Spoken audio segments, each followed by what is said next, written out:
for watching the Junction News, where we bring you the top stories of what's happening now in the Junction. Our top story this week, the upcoming election. No, not the presidential election, but a race closer to home. Local resident Herb Snyder is taking on Bob Adams for the state Senate seat. We decided to ask some Junctionites who they were supporting for the upcoming election. Herb Snyder. Herb Snyder.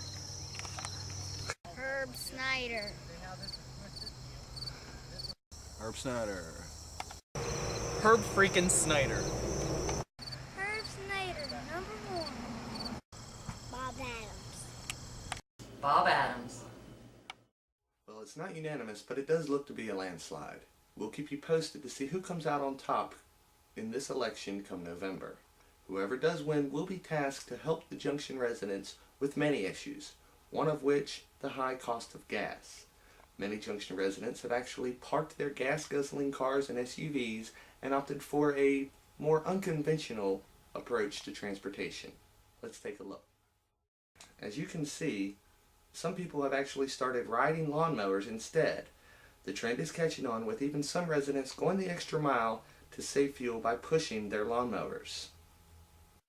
On to weather. Once again, there will not be a weather report due to Hoochie Mama Tara's busyness out hooching it around. On to sports. Move over, NASCAR. There's a new race in town.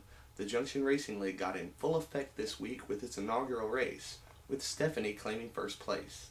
It is unclear if this form of racing is going to catch on yet. As you can see, the crowd was pretty sparse, but that didn't stop Stephanie from celebrating her victory. And now, an interview with a prominent Junction resident.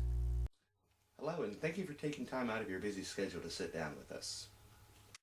Oh, it's my pleasure. I am more than happy to do it. Well, we really appreciate it here at the Junction News. I guess I'll just go ahead and jump right into the interview.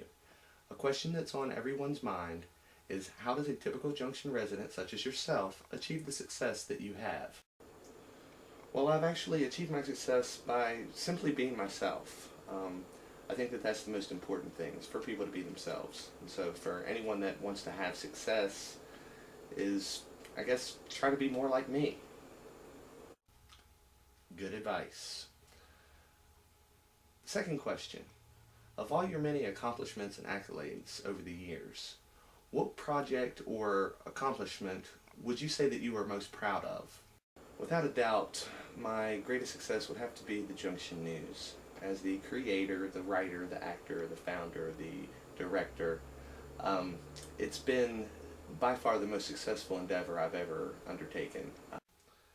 I would have to agree with you there. The Junction News is awesome. But where do you go from here? Well, this being the second episode of the Junction News, where we go from here would have to be the third episode of the Junction News.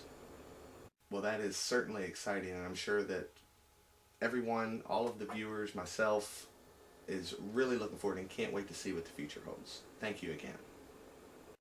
Again, it's my pleasure. Thank you. Thank you for watching the Junction News, where we bring you the top stories of what's happening now in the Junction. Be sure to tune in next time to keep yourself up to date.